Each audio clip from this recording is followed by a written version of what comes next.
ಜೀವನ್ ಜ್ಯೋತಿ ಕನ್ನಡ ಚಾನಲ್ನ ಮತ್ತೊಂದು ವಿಡಿಯೋಗೆ ನಿಮಗೆಲ್ಲ ಪ್ರೀತಿಯ ಸ್ವಾಗತ. ಸ್ನೇಹಿತರೆ, ಬಂಗಾರ ಅಂದರೆ ಯಾರಿಗೆ ತಾನೇ ಇಷ್ಟ ಇಲ್ಲ ಹೇಳಿ? ಚಿಕ್ಕ ಮಕ್ಕಳಿಂದ ಹಿಡಿದು ದೊಡ್ಡವರು ಕೂಡ ಬಂಗಾರವನ್ನು ಇಷ್ಟಪಡ್ತಾರೆ. ಒಬ್ಬ ವ್ಯಕ್ತಿಯ ಮೈ ಮೇಲೆ ಬಂಗಾರ ಇದ್ದರೆ ಸಾಕು, ಅದು ಅವರ ಗೌರವವನ್ನು ಹೆಚ್ಚು ಮಾಡುತ್ತೆ. ಯಾಕಂದರೆ ಅದಕ್ಕೆ ಎರಡು ಕಾರಣಗಳಿವೆ. ಮೊದಲನೇ ಕಾರಣ ಗಗನಕ್ಕೆ ಏರುತ್ತಿರುವ ಬಂಗಾರದ ಬೆಲೆ. ಎರಡನೇ ಕಾರಣ ಅದಕ್ಕೆ ಯಾವಾಗಲೂ ಬೇಡಿಕೆ ಇದ್ದೇ ಇರುತ್ತೆ. ಬ್ಯಾಂಕಲ್ಲಿ ಹಣ ಇಲ್ಲದಿದ್ದರೂ, ಜೇಬಲ್ಲಿ ₹1 ಇಲ್ಲದಿದ್ದರೂ ಕೂಡ ತನ್ನ ಮೈ ಮೇಲೆ ಬಂಗಾರದ ಒಡವೆಗಳು ಇದ್ದರೆ ಸಾಕು, ಜನ ಅವರನ್ನ ಶ್ರೀಮಂತ ವ್ಯಕ್ತಿಗಳು ಅಂತ ಅಂದುಕೊಳ್ತಾರೆ. ಬನ್ನಿ, ಹಾಗಾದರೆ ಗಣಿಗಳಿಂದ ಬಂಗಾರವನ್ನು ಹೊರತೆಗೆದು ಅದರಿಂದ ಬಂಗಾರದ ಬಿಸ್ಕೆಟ್ಗಳನ್ನ ಹೇಗೆ ತಯಾರಿಸ್ತಾರೆ ಹಾಗೂ ಬಂಗಾರದ ಒಡವೆಗಳನ್ನ ಹೇಗೆ ತಯಾರಿಸ್ತಾರೆ ಅನ್ನೋದನ್ನು ಈ ಒಂದು ವಿಡಿಯೋ ಮೂಲಕ ಸಂಕ್ಷಿಪ್ತ ಮಾಹಿತಿ ಪಡೆದುಕೊಳ್ಳೋಣ.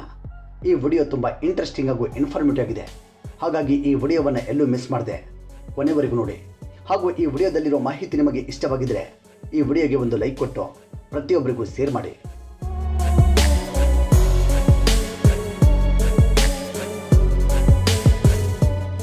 ಸ್ನೇಹಿತರೆ, ಬಂಗಾರದಿಂದ ಆಭರಣಗಳನ್ನ ಹೇಗೆ ತಯಾರಿಸ್ತಾರೆ ಅಂತ ತಿಳಿಯುವ ಮುನ್ನ ಬಂಗಾರ ಎಲ್ಲಿಂದ ಬರುತ್ತೆ, ಬಂಗಾರ ಹೇಗೆ ಬರುತ್ತೆ ಅಂತ ತಿಳಿದುಕೊಳ್ಳೋಣ. ಸ್ನೇಹಿತರೆ, ಭೂಮಿಯನ್ನು ಅಥವಾ ಪರ್ವತವನ್ನು ಅಗೆದು ಈ ಬಂಗಾರವನ್ನು ಹೊರತೆಗಿತಾರೆ.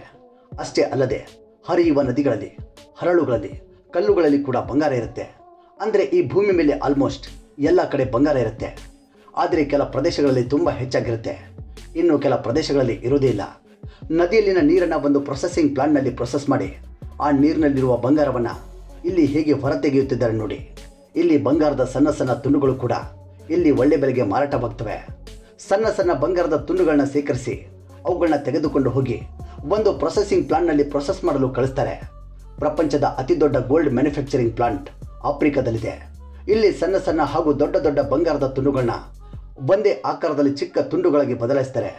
ಇದಕ್ಕೂ ಮುನ್ನ ಇವುಗಳನ್ನ ಹೈಡ್ರೋಕ್ಲೋರಿಕ್ ಆಸಿಡ್ನಲ್ಲಿ ಚೆನ್ನಾಗಿ ವಾಶ್ ಮಾಡ್ತಾರೆ. ನಂತರ ಇವುಗಳನ್ನ ಸಮಾನ ಭಾಗವಾಗಿ ಕಟ್ ಮಾಡಿ ಈ ರೀತಿಯಾದ ಆಕಾರದಲ್ಲಿ ಬದಲಾಯಿಸ್ತಾರೆ. ಇದರ ನಂತರ ಮುಂದಿನ ಪ್ರೊಸೆಸ್ಸನ್ನು ಪ್ರಾರಂಭ ಮಾಡ್ತಾರೆ. ಇಲ್ಲಿ ಬಂಗಾರದ ಬಿಸ್ಕೆಟ್ಗಳನ್ನ ಎರಡು ರೀತಿಯಲ್ಲಿ ತಯಾರಿಸ್ತಾರೆ. ಪ್ರಾರಂಭದಲ್ಲಿ ಸಣ್ಣ ಸಣ್ಣ ಬಂಗಾರದ ತುಂಡುಗಳನ್ನ ಬಂಗಾರದ ಬಿಸ್ಕೆಟ್ ತಯಾರಿಸುವ ಬಾಕ್ಸ್ನಲ್ಲಿ ಹಾಕಿ ಅದನ್ನು ಹೀಟಿಂಗ್ ಚೇಂಬರ್ಗೆ ಕಳುಹಿಸಿಕೊಡ್ತಾರೆ. ಸ್ವಲ್ಪ ಸಮಯದ ನಂತರ ಅವು ಬಂಗಾರದ ಬಿಸ್ಕೆಟ್ ರೂಪದಲ್ಲಿ ತಯಾರಾಗ್ತವೆ. ನಂತರ ಇವು ತುಂಬ ಬಿಸಿಯಾಗಿರುವುದರಿಂದ ಈ ಬಿಸ್ಕೆಟ್ಗಳನ್ನ ತಣ್ಣಗಾಗಿಸಲು ತಂಪಾದ ನೀರಿನಲ್ಲಿ ಹಾಕ್ತಾರೆ. ಈ ನೀರಿನಲ್ಲಿ ಈ ಬಿಸ್ಕೆಟನ್ನು ತೊಳೆದು ತುಂಬ ಚೆನ್ನಾಗಿ ಕ್ಲೀನ್ ಮಾಡ್ತಾರೆ. ಇದರಿಂದಾಗಿ ಅವು ತುಂಬ ಚೆನ್ನಾಗಿ ಹೊಳೆಯಲು ಪ್ರಾರಂಭವಾಗ್ತವೆ. ನಂತರ ಈ ಬಿಸ್ಕೆಟ್ಗಳ ಮೇಲೆ ಹಾಲ್ಮಾರ್ಕ್ ಚಿಹ್ನೆಯನ್ನು ಹಾಕ್ತಾರೆ. ಇದನ್ನು ಆಟೋಮೆಟಿಕ್ ಹಾಲ್ಮಾರ್ಕ್ ಸಿಸ್ಟಮ್ ಮೂಲಕ ಕೆಲವೇ ಕ್ಷಣಗಳಲ್ಲಿ ಹಾಕ್ತಾರೆ. ಆದರೆ ಕೆಲವೊಮ್ಮೆ ಬಿಸ್ಕೆಟ್ ಆಕಾರದಲ್ಲಿ ತಪ್ಪುಗಳಾಗಿರ್ತವೆ. ಅಂದರೆ ಈ ಬಿಸ್ಕೆಟ್ನ ಆಕಾರ ಸರಿಯಾಗಿ ಬಂದಿರುವುದಿಲ್ಲ. ಆಗ ಅಂತಹ ಬಿಸ್ಕೆಟ್ಗಳನ್ನ ತೆಗೆದುಕೊಂಡು ಹೋಗಿ ಮತ್ತೆ ಕರಗಿಸಿ ಮತ್ತೆ ಪರ್ಫೆಕ್ಟ್ ಶೇಪ್ ಬರೋವರೆಗೂ ಅವುಗಳನ್ನ ತಯಾರಿಸ್ತಾರೆ. ಹೀಗೆ ಸಣ್ಣ ಸಣ್ಣ ತುಂಡುಗಳಾಗಿರುವ ಬಂಗಾರವೆಲ್ಲ ಬಿಸ್ಕೆಟ್ ರೂಪಕ್ಕೆ ಬರೋವರೆಗೂ ಹೀಗೆ ಮಾಡ್ತಾನೆ ಇರ್ತಾರೆ. ಹೀಗೆ ಸಣ್ಣ ಸಣ್ಣ ಬಂಗಾರದ ತುಂಡುಗಳಿಂದ ಬಂಗಾರದ ಬಿಸ್ಕೆಟ್ಗಳನ್ನ ತಯಾರಿಸ್ತಾರೆ.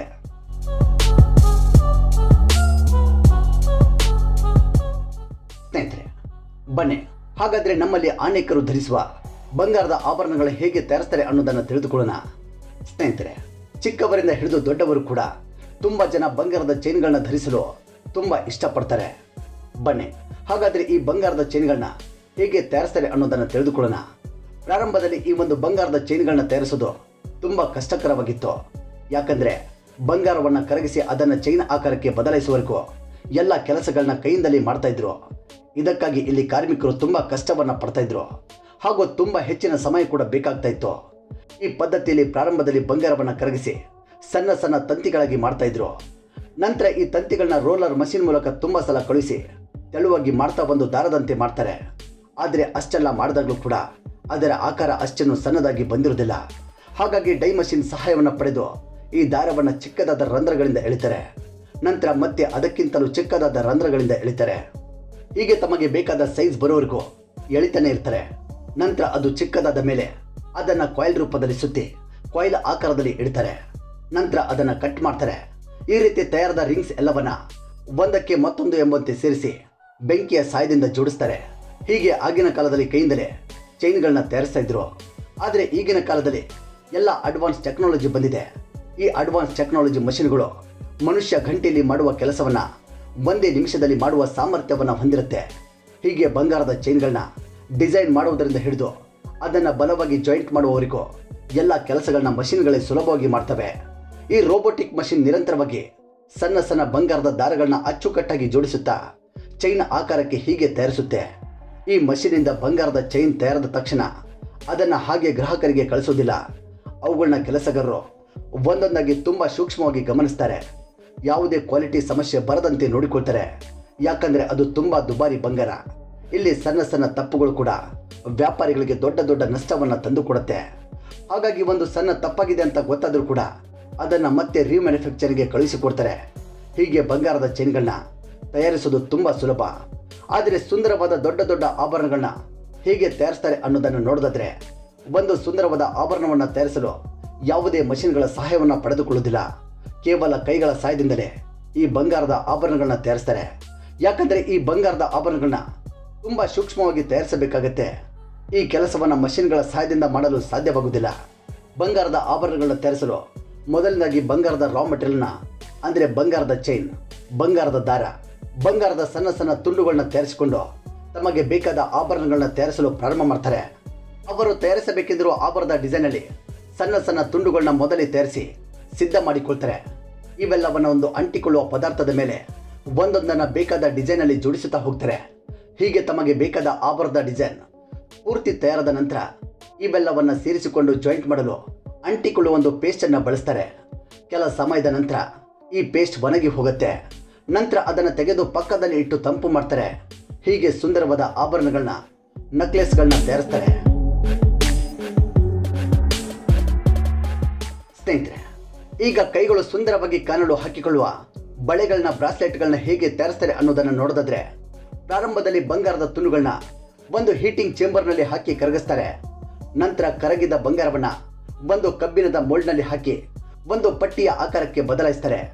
ನಂತರ ಈ ಬಂಗಾರದ ಪಟ್ಟಿಯನ್ನ ಒಂದು ಸುತ್ತಿಗೆಯಿಂದ ಹೊಡೆಯುತ್ತಾ ತೆಳ್ಳಗೆ ಬದಲಾದ ಈ ಪಟ್ಟಿಯನ್ನ 2 ತುಂಡುಗಳಾಗಿ ಮಾಡ್ತಾರೆ. ನಂತರ ಮತ್ತೆ ಈ ಪಟ್ಟಿಯನ್ನ ರೋಲರ್ ಮಷೀನಲ್ಲಿ ಹಾಕಿ ತೆಳುವಾದ ಫ್ರೇಮ್ನಲ್ಲಿ ಉದ್ದವಾಗಿ ಮಾಡಿಕೊಳ್ತಾರೆ. ನಂತರ ಇವೆರಡನ್ನ ಬೆಂಕಿಯ ಸಹಾಯದಿಂದ ಜೋಡಿಸ್ತಾರೆ. ಇದಾದ ನಂತರ ಒಂದು ರೌಂಡ್ ಆದ ರಾಡ್ನಲ್ಲಿ ಹಾಕಿ ಬಳೆಯ ಆಕಾರದಲ್ಲಿ ರೌಂಡಾಗಿ ಬದಲಾಯಿಸ್ತಾರೆ. ನಂತರ ಅದನ್ನು ಚೆನ್ನಾಗಿ ಹೊಳೆಯುವಂತೆ ಪಾಲಿಶ್ ಮಾಡ್ತಾರೆ. ಹಾಗೂ ಈ ಬಳೆಗಳ ಮೇಲೆ ಡಿಸೈನನ್ನು ಹಾಕಲು CNC ಮಷಿನ್ಸ್ಗಳನ್ನ ಬಳಸ್ತಾರೆ.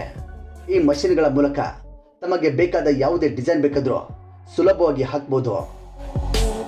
ಸ್ನೇಹಿತರೆ, ನೀವು ಕೂಡ ತುಂಬ ಸಲ ನೋಡಿರ್ತೀರ, ತುಂಬ ಜನ ಬಂಗಾರದಿಂದ ತಮ್ಮ ಹೆಸರುಗಳನ್ನ ಬರೆದುಕೊಂಡಿರ್ತಾರೆ.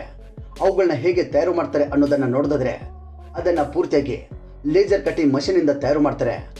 ವಾಸ್ತವವಾಗಿ ಲೇಸರ್ ಟೆಕ್ನಾಲಜಿ ಮೂಲಕ ಬಂಗಾರದ ಪ್ಲೇಟ್ಸ್ಗಳನ್ನ ಕಟ್ ಮಾಡಿ ಒಂದು ಪರ್ಫೆಕ್ಟ್ ಶೇಪ್ಗೆ ತೆಗೆದುಕೊಂಡು ಬರಬಹುದು. ಅದೇ ತರಹ ಇಲ್ಲಿ ನೋಡಿ, ಲೇಸರ್ ಸಹಾಯದಿಂದ ಬಂಗಾರದ ಪ್ಲೇಟ್ಸ್ಗಳನ್ನ ಹೇಗೆ ಕಟ್ ಮಾಡ್ತಿದ್ದಾರೆ ಅಂತ. ಈ ಲೇಸರ್ ಟೆಕ್ನಾಲಜಿಯನ್ನು ಉಪಯೋಗಿಸಿ ನೀವು ಕೂಡ ಇಂತಹ ಡಿಸೈನ್ಗಳನ್ನ ಮಾಡಬಹುದು. ಅಂದರೆ ಹೂವಿನ ಡಿಸೈನ್ ಅಥವಾ ಎಲೆಗಳ ಡಿಸೈನ್, ಇನ್ನು ತಮಗೆ ಬೇಕಾದ ಅನೇಕ ಡಿಸೈನ್ಸ್ಗಳನ್ನ ಸುಲಭವಾಗಿ ತಯಾರಿಸಬಹುದು. ಸ್ನೇಹಿತರೆ, ಅಷ್ಟೇ ಅಲ್ಲದೆ ಬಂಗಾರದ ಪ್ಲೇಟ್ಗಳ ಮೇಲೆ ತಮ್ಮ ಹೆಸರನ್ನು ಬರೆಸಿಕೊಳ್ಳಬಹುದು. ಅದಕ್ಕಾಗಿ ಕಂಪ್ಯೂಟರ್ನಲ್ಲಿ ಡಿಸೈನ್ನ ಆಯ್ಕೆ ಮಾಡಿಕೊಂಡು ಕಂಪ್ಯೂಟರ್ನ ಈ ಲೇಸರ್ ಮಷೀನ್ಗೆ ಅಟ್ಯಾಚ್ ಮಾಡ್ತಾರೆ. ಇದಾದ ನಂತರ ಆ ಲೇಸರ್ ಮಷೀನಲ್ಲಿ ಆ ಡಿಸೈನ್ಗೆ ಬೇಕಾಗಿರುವ ಬಂಗಾರದ ತುಂಡುಗಳನ್ನ ಇಡ್ತಾರೆ. ನಂತರದ ಕೆಲಸವೆಲ್ಲ ಆ ಮಷೀನ್ ಪೂರ್ತಿಯಾಗಿ ಮಾಡುತ್ತೆ.